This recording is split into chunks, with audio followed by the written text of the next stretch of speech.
সত্যি কথা বলতে প্রস্তুতি ভালো, কারণ হচ্ছে শুটিং ছাড়া আমার বেশিরভাগ সময় ক্রিকেটই দেওয়া হয়। কজ অফ বাংলাদেশে এখন প্রচুর কর্পোরেট লিগ টাইপের খেলা হয়, মানে টুর্নামেন্টগুলো হয়।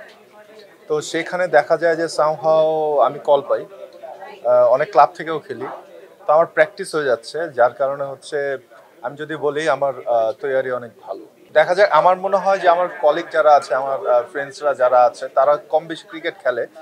বাট ক্রিকেট বলে যেহেতু, আমি মানে আহ্বান করব যে ঈদটা শেষ হলে যেন তারা প্র্যাকটিস শুরু করে দেয়, কারণ ট্যাপ টেনিসে খেলা এক জিনিস আর ক্রিকেট বলে খেলা আরেক জিনিস। তো আমি যেহেতু খেলছি, তারাও যেন সুযোগে খেলে, কারণ যেহেতু একটা ইভেন্ট হচ্ছে, এটাকে সিরিয়াসলি নেওয়া উচিত। এক হচ্ছে ক্রিকেটার হওয়ার, আর দুই হচ্ছে আর্মিতে জয়েন করার। আমার মার আবার ডাক্তার বানানোর ইচ্ছে ছিল, আবার মাঝখানে আমার শখ জেগেছিল যে ফ্যাশন ডিজাইনার হবে। তো এইটা আমার খুব টানে, ফ্যাশন ডিজাইনিং হয়তো বা আমি এখন নিজে থেকে করতে পারছি, আমার নিজেরই একটা ক্লদিং ব্র্যান্ড আছে, এসজে ক্লদিং। সো সেই ইচ্ছা পূরণ হয়েছে। আর ক্রিকেটার হওয়ার ইচ্ছাটা মানে এইসব টুর্নামেন্টগুলো খেলে পূরণ করছি।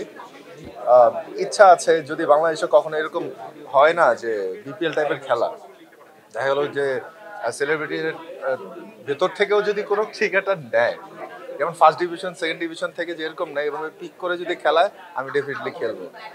আহ, বলা যায় আমার ক্রিকেটটা মানে প্রথম প্রায়োরিটি ছিল। আমি তো গতবার মনে হয় 6 বলে 5টা 6 মেরেছিলাম।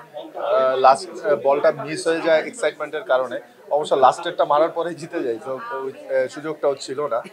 আহ, কিন্তু আমি যেহেতু কিপার ব্যাটসম্যান আর লেফটি, সো আমি তো মিনিমাম 3-4টা 6 তো মারতেই পারবো, আর বাকি দুইটা যদি মোমেন্টাম ঠিক থাকে তাহলে হয়েও যেতে পারে।